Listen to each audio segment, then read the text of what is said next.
अस्सलाम वालेकुम। ADP2 आप लोगों का ऑडिटिंग का लेक्चर है और आज जो हमारा टॉपिक है हमने पढ़ना है वो है audit report and it's kinds. Audit report होती क्या है और इसकी कितनी काइंड्स हैं। तो सबसे पहले तो हम लोग देख लेते हैं ऑडिट रिपोर्ट होती क्या है। ऑडिट रिपोर्ट जो है, ऑडिटर अब जो कंपनी जैसे शेयर होल्डर ऑडिटर को हायर करते हैं तो वो उस कंपनी की पूरी डिटेल जो है उसको वेरीफाई करता है, उसको टेस्ट करता है, ठीक है। उसका अकाउंटिंग डाटा जो है वो सारा उसको एग्जामिन करता है।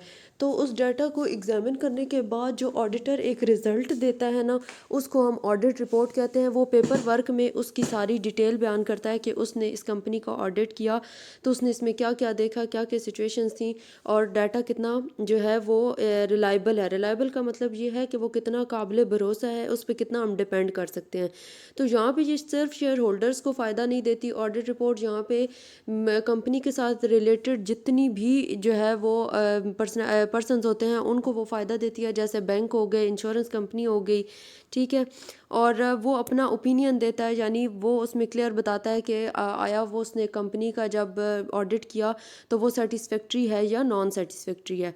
फिर वो बताता है कि फाइनेंशियल स्टेटमेंट्स जो है उनका जितना भी उसने डाटा इकट्ठा किया होता है, जितनी भी उसकी एग्जामिनेशन की होती है, वो एंड पे उसके बारे में जब ओपिनियन देता है तो वो पेपर वर्क में जो है बुक में या पेपर वर्क की फॉर्म में उसको राइट कर लेता है। तो उसको कहते हैं ऑडिट रिपोर्ट। फिर उसके बाद कहते हैं कि जो ऑडिट रिपोर्ट है इसको हम सिंपली ये भी कह सकते हैं कि ऑडिटर ने कंपनी का जितना भी फाइनेंशियल रिकॉर्ड्स चेकअप किया, उसको एग्जामिन किया, उसका जो भी रिजल्ट देता है उसको भी ऑडिट रिपोर्ट कहते हैं। और ये इंफॉर्मेशन होती है जो ऑडिटर प्रोवाइड करता है अपने क्लाइंट को, जिसके बिहाफ पे क्लाइंट जो फिर जो है वो मेजर्स लेता है, ठीक है। और अपनी कंपनी के लिए स्टेप्स लेता है कि फर्दर उसको क्या क्या करना होता है, ठीक है। नेक्स्ट डेफिनेशन है। सबसे पहले मैग्स एंड मैग्स सेज है audit report is the experts opinion expressed by auditor as to the fairness of the financial statement. यानी ये बताते हैं कि कंपनी की जो फाइनेंशियल स्टेटमेंट्स हैं उनके सही होने की तरफ जो ऑडिटर अपना ओपिनियन एक्सप्रेस करता है या ओपिनियन देता है, बयान करता है, उसको ऑडिट रिपोर्ट कहते हैं। फिर सेकंड है जोसेफ। इसने क्या कहा, report is a medium of expressing an opinion to the person concern in order to give a clear and summarize information based on the collected facts and figures. यानी जो हमारे पास इंफॉर्मेशन पड़ी हुई होती है उसकी बेस पे हम लोग जब उस कंपनी की सारी डिटेल एग्जामिनेशन करने के बाद उसके बारे में एक कोई बयान देते हैं ना, तो उसको हम लोग बयान देने के बाद उस पर एग्जामिनेशन करने के बाद जो मतलब हम अपनी उस पर व्यू देते हैं, अपना ओपिनियन देते हैं, अपने राय देते हैं, तो वो जो है वो हमारी उस अगले बंदे तक पहुंचाने का ये ऑडिट रिपोर्ट जो है वो एक ज़रिया है। फिर JR रॉय से इसके audit report should contain a clear indication of the auditors examination if any and the degree of responsibilities he is taking. यहाँ पे वो ये कहता है कि जो ऑडिटिंग रिपोर्ट है ना, ये बताती है कि ऑडिटर ने अपनी किस हद तक जिम्मेदारी से काम किया है और उसने जो है मैं क्या क्या काम किया है और कितना उसने एग्जामिन किया है, ठीक है। उसकी सारी जितनी वो रिस्पॉन्सिबिलिटी परफॉर्म करता है उसको शो कराती है ऑडिट रिपोर्ट कि उसने कितना काम किया है। फिर Lew Herbert says the auditor report is final work of the audit that communicates the result of the audit to a third party assisting attesting the accountability of the second party. अब यहाँ पे जो है वो क्या कहते हैं कि ऑडिट रिपोर्ट एक ऐसी रिपोर्ट है जो ऑडिट का रिज़ल्ट जो है दूसरे लोगों को, जो शेयर होल्डर्स के अलावा बाकी उससे रिलेटेड लोग हैं, उनको बताती है, उनको इन्फॉर्म करती है, थर्ड पार्टी को बताती है कि कम्युनिकेट करती है इस कंपनी की सिचुएशन क्या है। फिर इसके बाद हम लोग काइंड्स ऑफ ऑडिट रिपोर्ट पढ़ लेते हैं। सबसे पहले है स्टैट्यूटरी रिपोर्ट। ये कानूनी रिपोर्ट होती है। स्टैट्यूटरी का मतलब होता है जो कानूनी तौर पर हम पर लागू होती है। ये ऑडिटर प्रिपेयर करता है, लेकिन ये एनुअल जनरल मीटिंग में 21 दिन पहले डायरेक्टर पेश करते हैं, ठीक है। और ये रिपोर्ट जो है एटलीस्ट इस पर 3 डायरेक्टर्स के साइन होने चाहिए, उनमें एक CEO होना चाहिए। फिर ये रिपोर्ट जो है वो मेंबर्स जो हैं उसको अपॉर्चुनिटी होती है कि वो अर्ली स्टेजेस पे इसको पेश करें। और इसमें होता क्या क्या है, detail about formation of company, यानी कंपनी किस लिए बनी है उसके बारे में सारी इन्फॉर्मेशन। फिर ये कि ये लोगों को कितना अट्रैक्ट कर सकी है, कितना मुतवज्जे कर सकी है कि वो हमारी कंपनी में इन्वेस्ट करे। और फिर जो हमने कैपिटल इशू किया, यानी हमने जो एप्लीकेशन आवाम में पब्लिक में दी हैं और उनके अगेंस्ट हमने शेयर इशू किए हैं, तो उस पर हमें कितनी प्रॉपर्टी रिक्वायर्ड थी। फिर है रिपोर्ट फॉर प्रॉस्पेक्टस।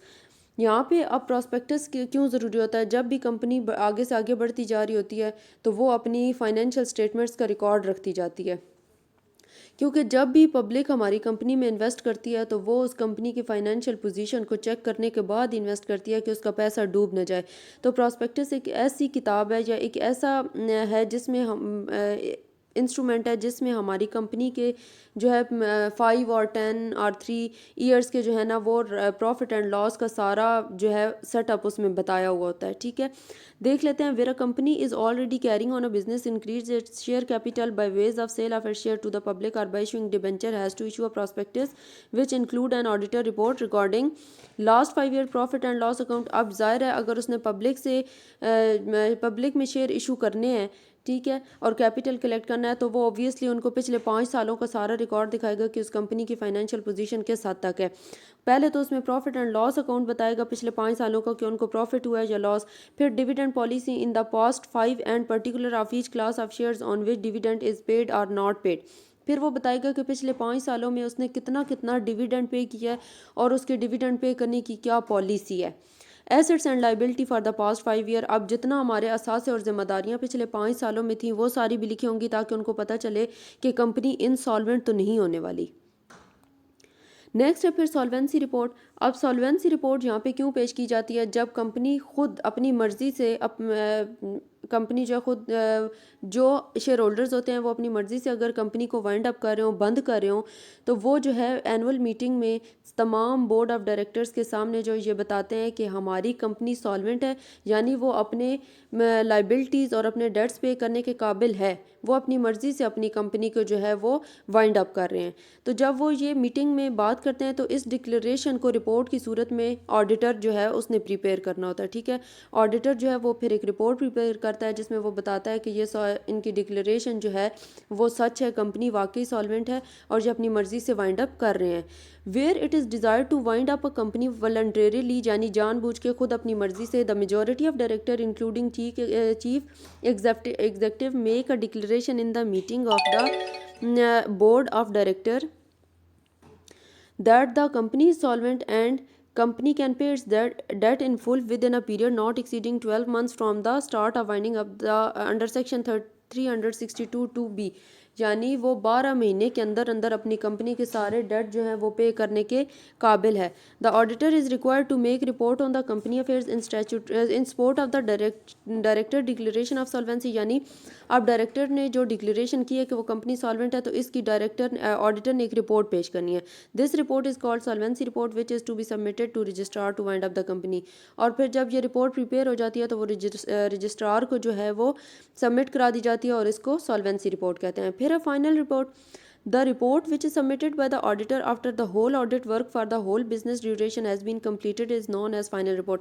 अब जब ऑडिटर अपना पूरा काम कंप्लीट कर लेता है तो काम कंप्लीट करने के बाद वो जो सारी उस एग्जामिनेशन का ओपिनियन अपनी रिपोर्ट में बयान करता है उसको क्या कहते हैं? Final report. This report has an important place in the life of the company. Due care is to be used for preparation of such report. ज़ाहिर है फाइनल रिपोर्ट होती है, इस पे जो है ना सिर्फ शेयर होल्डर बेस कर रहे होते हैं, रिलाई कर रहे होते हैं, बल्कि बहुत सी और भी जो हमारे साथ रिलेटेड कंपनीज होती हैं वो भी इस पे डिपेंडेंट होती हैं और हमारे जो इन्वेस्टर्स होते हैं वो भी इसी पे डिपेंडेंट होते हैं। तो ये बहुत ज़्यादा ध्यान और केयर से जो है प्रिपेयर की जाती है। फिर है पार्शियल रिपोर्ट यानी half report, where an auditor is not appointed to examine all the books of account but appointed to examine some books of account and the report so partial submitted by the auditor is known as partial report। यानी अब यहाँ पे वो क्या कहते हैं कि हमने ऑडिटर को हायर किया है कि वो स्पेसिफिक जो बुक्स ऑफ अकाउंट हैं सिर्फ उनको एग्जामिन करे और उनकी बेस पे हमें रिपोर्ट दे, पूरी कंपनी का हम लोग ऑडिट नहीं करवा रहे। In such report auditor should make clear that the appointment was under for the partial examination and hand it is partial report. तो यहाँ पे फिर ऑडिटर ये भी क्लियर करता है कि ये पूरी कंपनी का ऑडिट नहीं है, सिर्फ स्पेसिफिक अकाउंट्स का ऑडिट है और इसको हम क्या कहते हैं? Partial report. फिर नेक्स्ट है interim report, report submitted by auditor in the middle of the year, यानी साल के दरमियान में, और some special matter such as declaration of interim dividend is called interim report. यानी हम ईयर के मिडल में कहीं भी जो है डिविडेंड पे कर रहे हैं या फिर हम लोग उसके बारे में रिपोर्ट प्रिपेयर कर रहे हैं, ठीक है, डिविडेंड जब पे किया है तो ऑडिटर वो जो है उसकी रिपोर्ट प्रिपेयर करेगा, तो उसको हम क्या कहेंगे? Interim report. फिर है क्लीन रिपोर्ट। क्लीन रिपोर्ट ऐसी होती है जिसमें काबिल एतराज़ कोई बात ना हो, ठीक है। When the auditor is completely satisfied that here is nothing objectionable, objectionable का मतलब होता है काबिल एतराज़, in the books of account then he give a clear और क्लीन और अनक्वालिफाइड रिपोर्ट। अनक्वालिफाइड का मतलब होता है नॉट लिमिटेड और नॉट रिस्ट्रिक्टेड, यानी इसमें कुछ भी ऐसा नहीं है जो गलत हो। Account exhibits the true and fair view of the statement of financial affairs and the earning of the concern. The auditor give his opinion without any reservation, जहाँ पे वो बताते हैं कि जब ऑडिटर सेटिस्फाइड होता है कि कंपनी का ऑडिट जो है, कंपनी के अकाउंट्स जो हैं वो बिल्कुल क्लियर हैं, एग्जैक्ट रिजल्ट्स दे रहे हैं, तो वो उस पर एक फेयर जो है उन fair statement of financial affairs पे जो है एक रिपोर्ट दे देता है, जिसको क्लीन रिपोर्ट कहते हैं। फिर उसके बाद क्वालिफाइड रिपोर्ट है। द क्वालिफाइड और conditional report is a type of final report. ये भी फाइनल रिपोर्ट की तरह ही होती है। It is issued when the auditor is not satisfied with the accounting work. जब उसे फाइनेंशियल स्टेटमेंट्स में कोई इशू नज़र आ रहा होता है तो फिर वो क्वालिफाइड रिपोर्ट देता है, यानी इसमें कुछ ना कुछ चेंजिंग करने की ज़रूरत है। There may be scope limitation in appropriation of inappropriate account method, या तो उन्होंने गलत जो है मैं अकाउंटिंग मेथड यूज़ किया हुआ है, ठीक है, मैं इनएडिक्वेट डिस्क्लोजर, या फिर उन्होंने इनएडिक्वेट का मतलब होता है कम, ठीक है, डिस्क्लोजर का मतलब होता है या उन्होंने सही से चीज़ें जो है वो क्लियर उसमें बैलेंस शीट में नहीं की हुई, एंड एडवर्स ओपिनियन और डिस्क्लेमर ओपिनियन, तो उस पर वो उल्टा जो है ओपिनियन देता है कि इसको ठीक करने की ज़रूरत है या इसमें ये गलतियाँ और मिस्टेक्स फाइंड आउट हुई हैं। The auditor can state the fact and figures in the report, all defects in the account books are brought to the notice of share holder. तो अब शेयर होल्डर को तो उसने क्लियर व्यू देना है, तो शेयर होल्डर की knowledge में ये बात लाने के लिए वो इस रिपोर्ट में सारी बात मेंशन कर देता है कि कहाँ पे कौन सी मिस्टेक फाइंड आउट हुई है। नेक्स्ट है management letter. The auditor can write a report to the management about the internal control of और अदर वीकनेस। अब अगर इंटरनल कंट्रोल में ऑडिटर ने कोई वीकनेस देखी है, जैसे एम्प्लॉयज़ अपना काम रिस्पॉन्सिबिलिटी से नहीं करते, उनका एटीट्यूड उनका बिहेवियर ठीक नहीं है, या वहाँ पे सेक्सुअल हरासमेंट बहुत कॉमन है, तो ये ऑडिटर सारा कुछ जो है उसमें फाइंड आउट करने के बाद मैनेजमेंट को एक लेटर राइट करता है। It is called management letter. In fact the auditor can explain the position of business affairs to the management, और उस मैनेजमेंट को ये सारा बताता है कि इस वक्त जो है उनके एटीट्यूड और बिहेवियर की वजह से जो बिज़नेस की क्या हालत चल रही है। It is not a legal requirement but it is a tradition to inform the management.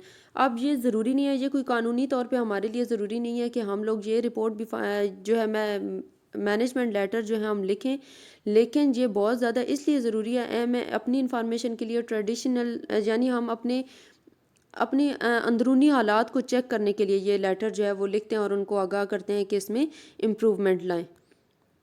Next है internal report. An employ of the company prepares the internal report. The internal report वो होती है जो सिर्फ हमारी कंपनी के अंदर यानी अंदर के लोगों के लिए फ़ायदा मंद होती है, उनको उनकी वीकनेस और स्ट्रेंथ्स बताती है और उनको बताती है कि कौन सा एरिया ऐसा है जहाँ पे हमें इम्प्रूवमेंट लाने की ज़रूरत है।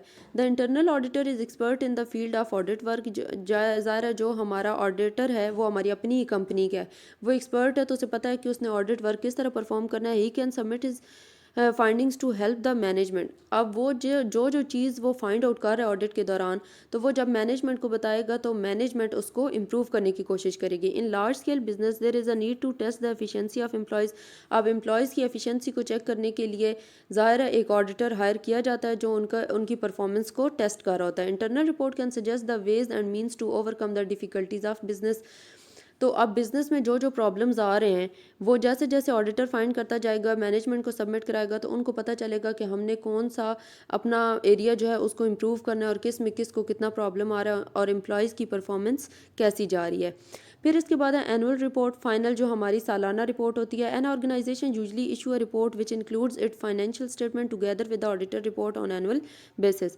अब इसमें ऑडिटर प्रॉपर चेक करता है कि हमारी जो कंपनी की फाइनेंशियल स्टेटमेंट्स हैं वो करेक्ट हैं या नहीं है, और उन पे वो अपना जो है एक बताता है कि उसका पॉइंट ऑफ व्यू इसके बारे में क्या है, अपना इज़हार ख्याल करता है। This report is often called an annual report. ये सालाना रिपोर्ट कहलाती है। In the annual general meeting every director is required to present balance sheet and profit and loss account और इनकम एंड एक्सपेंडिचर अकाउंट। ठीक है, अगर वो non profit organisation है तो फिर हर डायरेक्टर के लिए लाजमी है कि वो बैलेंस शीट और प्रॉफिट और लॉस अकाउंट जो है वो मीटिंग में पेश करे for the preceding accounting period, यानी उसी साल का। The auditor of the company shall audit the balance sheet, profit and loss account and the income expenditure account and the auditor report shall be attached thereto under section 233(3). यानी अब जो है auditor अब तो company auditor higher करती है और वही बैलेंस शीट और प्रॉफिट एंड लॉस अकाउंट को और जितने हमारे एक्सपेंडिचर हैं, जितने हमारे कैपिटल है और जितने हमारे प्रॉफिट है उनको आइडेंटिफाई करता है, एग्जामिन करता है और उस पर रिपोर्ट प्रिपेयर करता है और वही हम लोग सालाना अपनी मीटिंग में पेश कर देते हैं। Herbert says the auditor report is final work of the audit that communicates the result of the audit to a third party attesting the accountability of the second party। अब यहाँ पे जो है वो क्या कहते हैं कि ऑडिट रिपोर्ट एक ऐसी रिपोर्ट है जो ऑडिट का रिज़ल्ट जो है दूसरे लोगों को, जो शेयर होल्डर्स के अलावा बाकी उससे रिलेटेड लोग हैं, उनको बताती है, उनको इन्फॉर्म करती है, थर्ड पार्टी को बताती है कि कम्युनिकेट करती है इस कंपनी की सिचुएशन क्या है। फिर इसके बाद हम लोग काइंड्स ऑफ ऑडिट रिपोर्ट पढ़ लेते हैं। सबसे पहले है स्टैट्यूटरी रिपोर्ट। ये कानूनी रिपोर्ट होती है। स्टैट्यूटरी का मतलब होता है जो कानूनी तौर पर हम पर लागू होती है। ये ऑडिटर प्रिपेयर करता है, लेकिन ये एनुअल जनरल मीटिंग में 21 दिन पहले डायरेक्टर पेश करते हैं, ठीक है।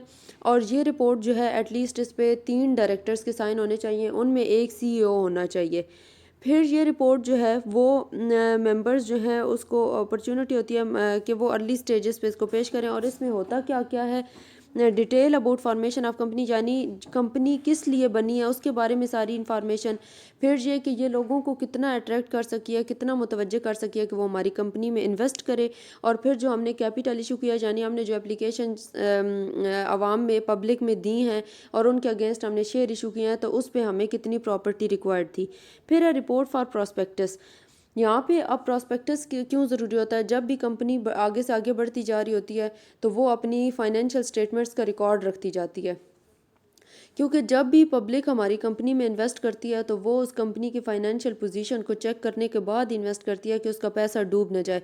तो प्रॉस्पेक्टस एक ऐसी किताब है या एक ऐसा है जिसमें हम इंस्ट्रूमेंट है जिसमें हमारी कंपनी के जो है 5 और 10 और 3 ईयर्स के जो है ना वो प्रॉफिट एंड लॉस का सारा जो है सेटअप उसमें बताया हुआ होता है, ठीक है। देख लेते हैं। Where a company is already carrying on a business increase its share capital by ways of sale of its share to the public और by issuing debenture has to issue a prospectus which include an auditor report recording last 5 year profit and loss account. अब जाहिर है अगर उसने public में share issue करने हैं, ठीक है, और कैपिटल कलेक्ट करना है, तो वो ऑब्वियसली उनको पिछले 5 सालों का सारा रिकॉर्ड दिखाएगा कि उस कंपनी की फाइनेंशियल पोजीशन किस हद तक है। पहले तो उसमें प्रॉफिट एंड लॉस अकाउंट बताएगा पिछले 5 सालों का कि उनको प्रॉफिट हुआ है या लॉस। फिर dividend policy in the past 5 and particular of each class of shares on which dividend is paid और नॉट पेड। फिर वो बताएगा कि पिछले 5 सालों में उसने कितना कितना डिविडेंड पे किया है और उसके डिविडेंड पे करने की क्या पॉलिसी है। Assets and liability for the past 5 year. अब जितना हमारे असासे और जिम्मेदारियां पिछले 5 सालों में थी वो सारी भी लिखी होंगी ताकि उनको पता चले कि कंपनी इनसॉल्वेंट तो नहीं होने वाली। नेक्स्ट है फिर सॉल्वेंसी रिपोर्ट।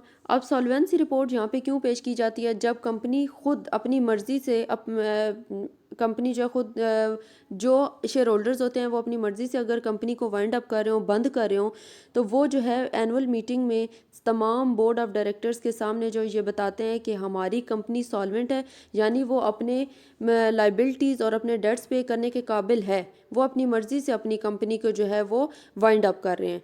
तो जब वो ये मीटिंग में बात करते हैं तो इस डिक्लेरेशन को रिपोर्ट की सूरत में ऑडिटर जो है उसने प्रिपेयर करना होता है, ठीक है। ऑडिटर जो है वो फिर एक रिपोर्ट प्रिपेयर कर रहे हैं। तो जब वो ये मीटिंग में बात करते हैं तो इस डिक्लेरेशन को रिपोर्ट की सूरत में ऑडिटर जो है उसने प्रिपेयर करना होता है, ठीक है। ऑडिटर जो है वो फिर एक रिपोर्ट प्रिपेयर करता है जिसमें वो बताता है कि ये इनकी डिक्लेरेशन जो है वो सच है, कंपनी वाकई सॉल्वेंट है और ये अपनी मर्जी से वाइंड अप कर रहे हैं।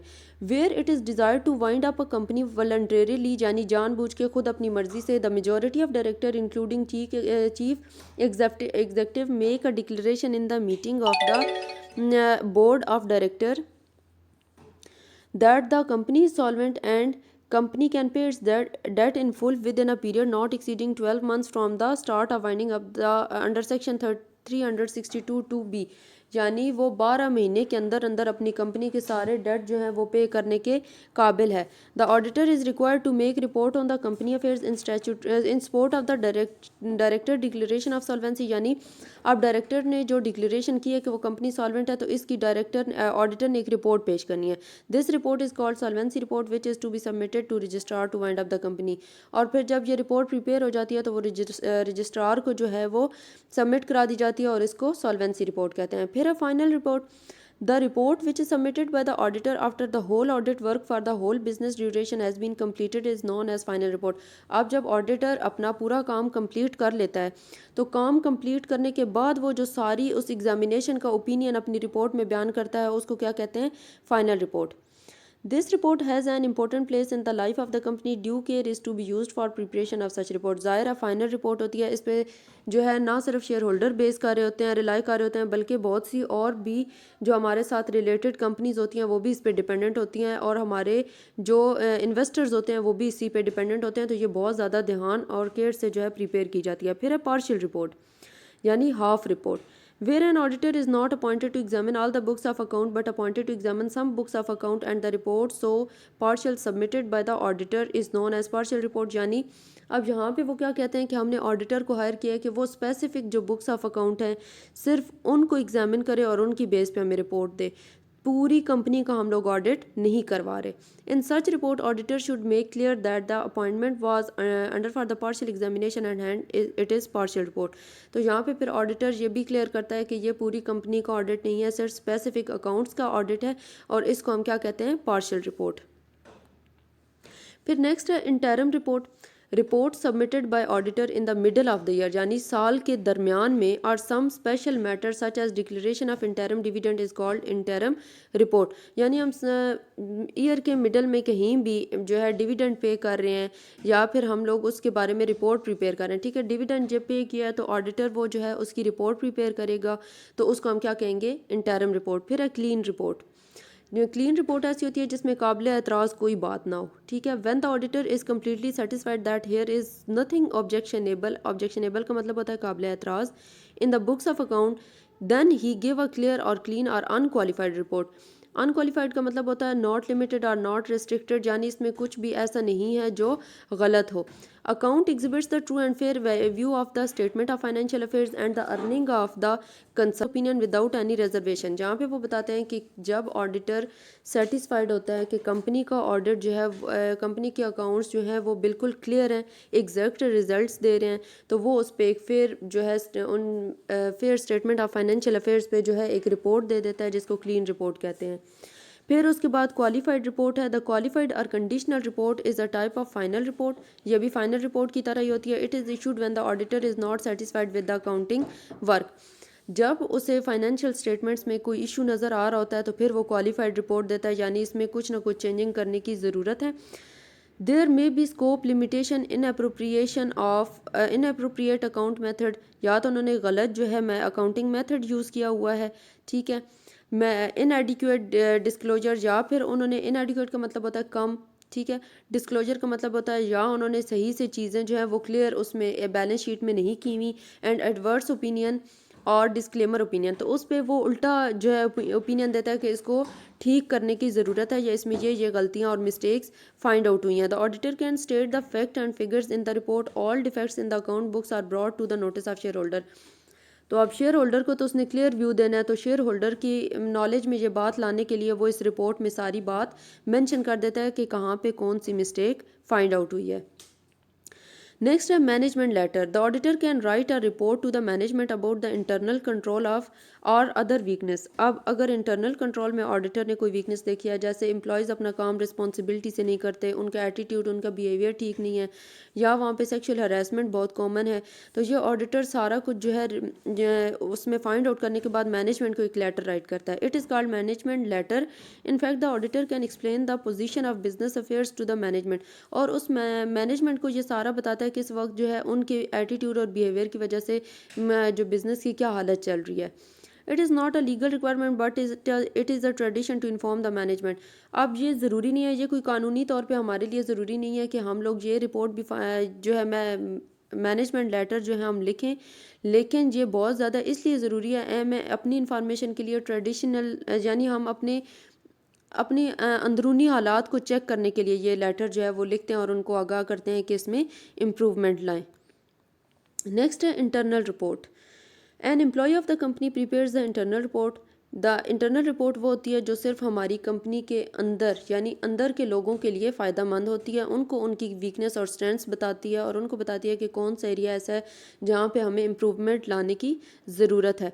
The internal auditor is expert in the field of audit work. ज़ाहिर है जो हमारा ऑडिटर है वो हमारी अपनी ही कंपनी का है, वो एक्सपर्ट है तो उसे पता है कि उसने ऑडिट वर्क किस तरह परफॉर्म करना है। He can submit his findings to help the management. अब वो जो चीज़ वो फाइंड आउट कर रहा है ऑडिट के दौरान, तो वो जब मैनेजमेंट को बताएगा तो मैनेजमेंट उसको इम्प्रूव करने की कोशिश करेगी। In large scale business there is a need to test the efficiency of employees.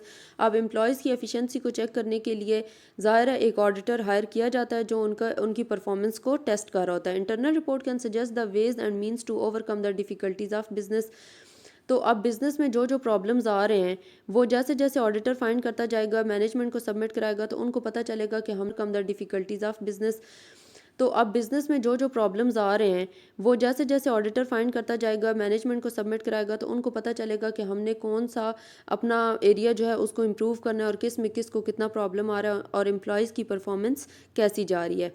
फिर इसके बाद है एनुअल रिपोर्ट, फाइनल जो हमारी सालाना रिपोर्ट होती है। An organization usually issue a report which includes it financial statement together with the auditor report on annual basis.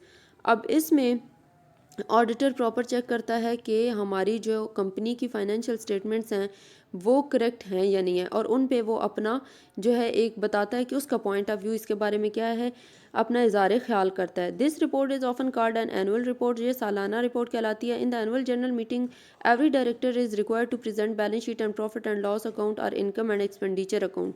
ठीक है, अगर वो नॉन प्रॉफिट ऑर्गेनाइजेशन है तो फिर हर डायरेक्टर के लिए लाजमी है कि वो बैलेंस शीट और प्रॉफिट और लॉस अकाउंट जो है वो मीटिंग में पेश करे for the preceding accounting period, यानी उसी साल का। The auditor of the company shall audit the balance sheet, profit and loss account and the income expenditure account and the auditor report shall be attached thereto under section 233(3). यानी अब जो है auditor, अब तो company auditor higher करती है और वही बैलेंस शीट और प्रॉफिट एंड लॉस अकाउंट को और जितने हमारे एक्सपेंडिचर हैं, जितने हमारे कैपिटल है और जितने हमारे प्रॉफिट है उनको आइडेंटिफाई करता है, एग्जामिन करता है और उस पर रिपोर्ट प्रिपेयर करता है और वही हम लोग सालाना अपनी मीटिंग में पेश कर देते हैं।